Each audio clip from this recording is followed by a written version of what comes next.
Hi everybody, welcome to this session on self-care. We thought we'd pull something together. We know we've got a changing world going on at this moment in time, and self-care is something that we forget to do for ourselves. We tend to put ourselves at the bottom of the list. So we've got Ben and Sarah also in our virtual room. Hi. And Good afternoon. we've got some questions that we're each going to take our turn to answer, which might give you some ideas and some food for thought about how you can possibly look at your own self-care and make those improvements while we're probably all in our own homes and thinking about what to do next. So we've all got busy periods in our lives, and at times this can be overwhelming. You two, what do you do for yourself to make sure that you're keeping your own self-care in check? Sarah? I'll go first, Ben. So for me, it depends really at different stages of my life. So last year was going through a particularly difficult time, and I feel like I need some focus with an end goal. So it tends to not really matter what that is. At that point, I did Couch to 5K. At the minute, we're creating a new suite of training, so that's given me like a focus to get to the end of, or learn a new hobby. Ben? Self-check, self-care for me. I'm a social person. I need people around me. I need to have engagement. I need to have constant communication with people. And that way keeps my spirits high, keeps me in a state of mind where I feel as if I have a place within society, which for me is particularly important, being from a relatively large family, having a large extended family, and certainly at times such as we are in now, loneliness can be a terrible thing. Maintaining that communication with people via such things as this, online, or just even WhatsApp messages, the communication that we have through social media, now more than ever, it's incredibly important. So coupling that with regular exercise, fresh air, getting outside. I've always been an outdoors person, camping, enjoying that outdoor life, working out, really keen to keep those spirits high. Yeah. What do you do, Sharon? What do you do to self-check as well? So how do you keep yourself in check? I'm a real planner, so I like to write things down and get some things in an order. Those things that I know that I can control and make a difference on.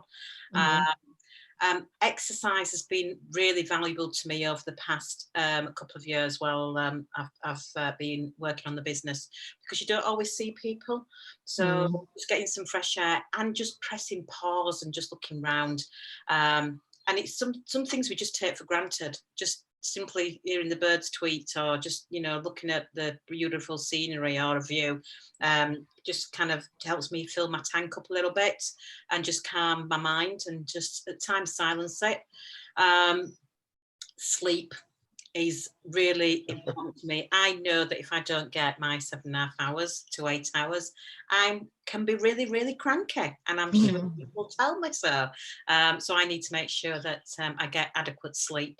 And doing some sensible things really before you kind of put your head on the pillow, just to make sure that you've calmed down and your brain is actually slowed down and ready for that kind of nighttime routine. People, I really miss people, and I know that over the next few weeks will be challenging for me. So avenues like you, Ben, being online, using these visual methods and staying connected and just having a bit of a giggle will help me kind of get through it. So we've all got things that we kind of do, and I know there's lots of stuff that people will do out and about there, whether it's reading a book or watching some TV that just takes their mind into a different space. Is also really useful useful tips to help people just to calm down and just to see through things through a different vision. I think, sorry Sharon, I think it's important to recognise that everybody's so different as well. Like, I'm not a reader, and all my friends pretty much are readers, and most of my family. You can't force yourself or shoehorn yourself into a particular method of de-stressing or taking your mind off something. You've got to find what's right for you.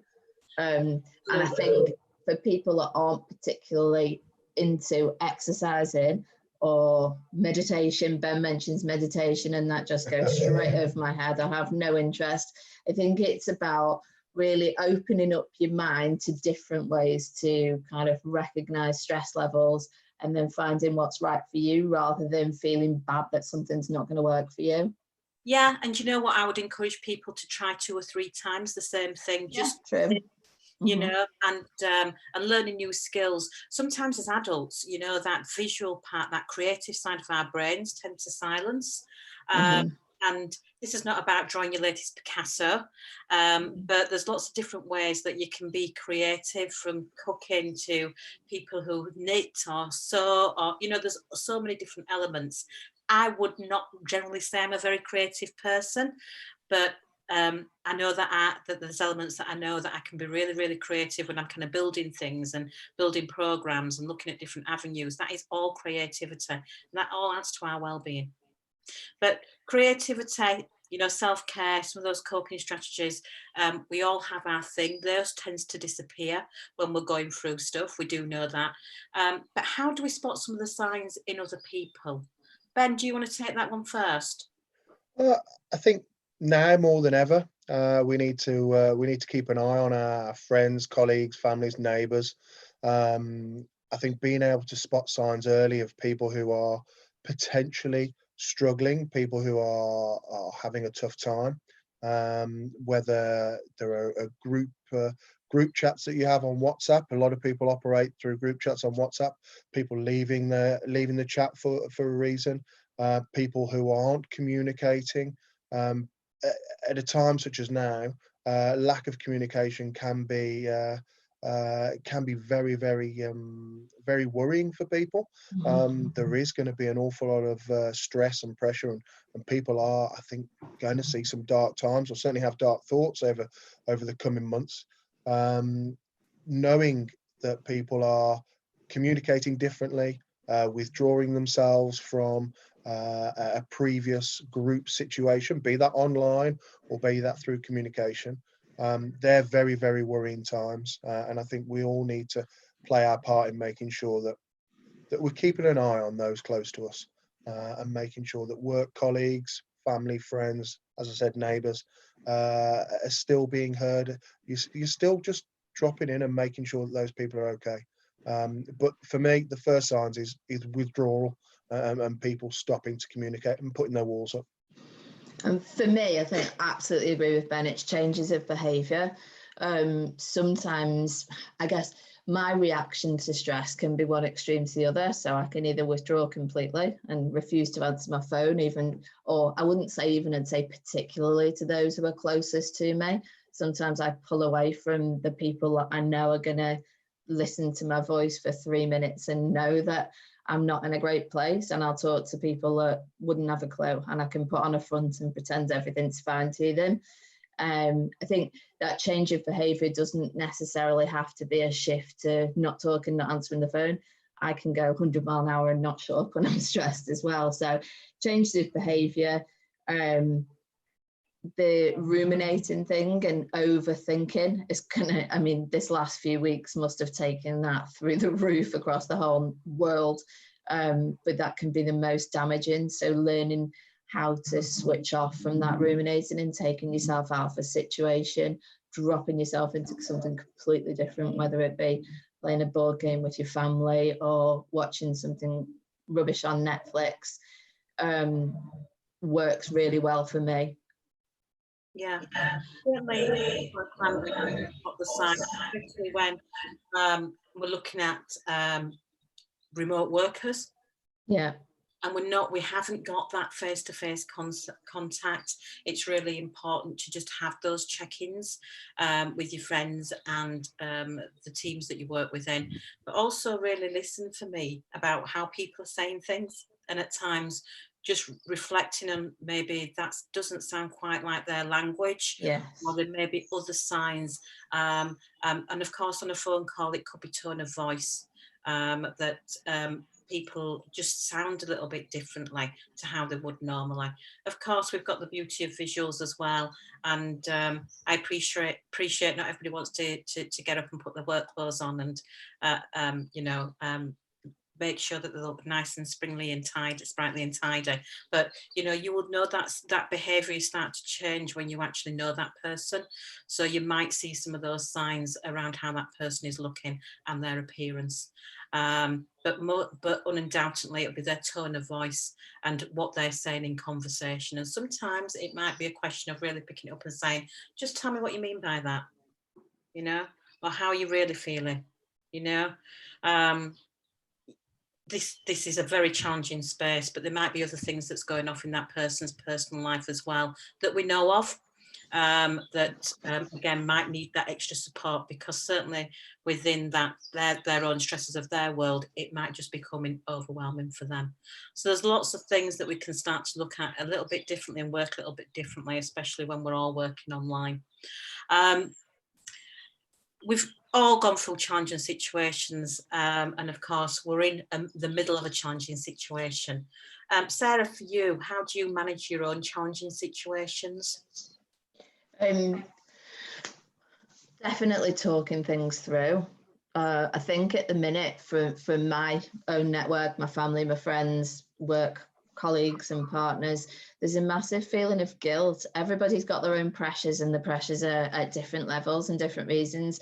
And I've heard so many times the last week, 2 weeks, my friends saying, I know there's worse off people, but I know there's this, but it doesn't matter what the issue is, it's the impact it's having on you and how you then accept that impact and deal with it.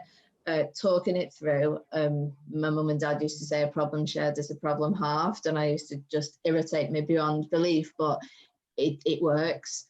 Talking things through not only potentially gives you a different perspective, some answers. As I talk through, sometimes you and Ben will both know, I realise actually I'm creating a big fuss about nothing half the time.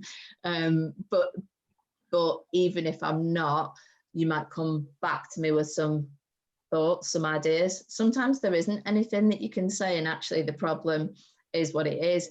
But getting it off your chest then allows you, like I said, to sometimes take yourself out of that situation and go and do something else and clear your mind a little bit. It's not going to take anything away necessarily, but it might just alleviate it slightly. Exercise, no matter what it be, walking or whatever, some fresh air, whether it be your garden right now or a walk briefly on your own, definitely clears the mind, I think. And yeah, don't beat yourself up for watching something daft on telly that just enables you to have a bit of a giggle and switch off as well. Ben? I think perspective around the challenging situation. Now, understanding that what may seem like a challenging situation now could potentially not be so challenging in 3 weeks, 3 months. Definitely. And understanding that what you're faced with now, and lots of people are going to be faced with what they believe to be a challenging situation. But is it something that can be overcome, will be overcome? And what do you need in order to face this challenge head on? Is it the support of friends and family? Is it something that if you sit and contemplate and work it out that you can overcome by yourself? I think understanding that challenging situation, because we all are emotional people by nature, and often we all act in the heat of the moment. If in any challenging situation you can take that 5 seconds really just to think, and then even 5 minutes to sit down and really start to plan how to overcome or to face that challenging situation, and then enact that plan, put a strategy together. Is it a problem that can be overcome in a day? Is it something that's going to take a month? Is it a challenging situation that potentially, as we're all in now, we don't know how long it's going to last? So how best do we alter our lives in order to deal with that particular situation? Because there's no situation that is too big that, be it singularly or within a team or within a group, cannot be overcome. That's we've overcome challenging situations throughout our whole lives, throughout history. So now any problem can be overcome. It's just how best to do it. Perspective. Take a moment, have a think, and put together a strategy and a plan. I agree with you. Because when we are going through stuff, we tend to have that A to Z thinking. We always think about the worst case scenario that can happen. And certainly for myself, tend to put things into little departments, things that I can control and what I can do. And things that I can't, I might just put on the shelf for the time being and accept there's nothing that I can do about it at this moment in time. But that's the key word. It's just a moment in time. There's always hope, and we do know that things will change. It's being able to see that when things change, we'll be in a different place. Hopefully in a better place. There might be some challenges along the way. We know that we're not going to certainly come out of this situation unscathed. We know that there'll be some challenging times for either ourselves or for other people. But also for me, it's that support. Again, linking into what you said, Sarah, it's about having that inner circle of people that you can go to and get some sound advice and guidance, that knowing that they've got your back makes you feel safe. And again, just kind of gives you that double check of, look, just pull yourself from thinking about that. Look at where we are here and now. Yeah. And then we can start to put those plans into place. There's lots of things that we can do as communities that help us feel really great. And one of the things that we wanted to talk about is volunteering. What's your view on things that like volunteering and how that helps keep your mind more balanced? Sarah? Honestly, volunteering and supporting people the last few weeks, it changes my mindset a little bit, and it does make me feel good. You are, I suppose, by feeling like you're making a difference in someone's life, no matter how big or small it is, and the opportunity to do that and turn somebody's negative into a positive is spirit lifting. And if the outcome from that is moving somebody's life on a little bit in whatever small or large way, then great. There's so many opportunities to volunteer on a wider scale out there, but volunteering your support mentally, physically, however we can do over the coming weeks, months, is only going to have positive effect in my mind. Great, and I know that Ben's a massive fan of volunteering and feeling part of the community.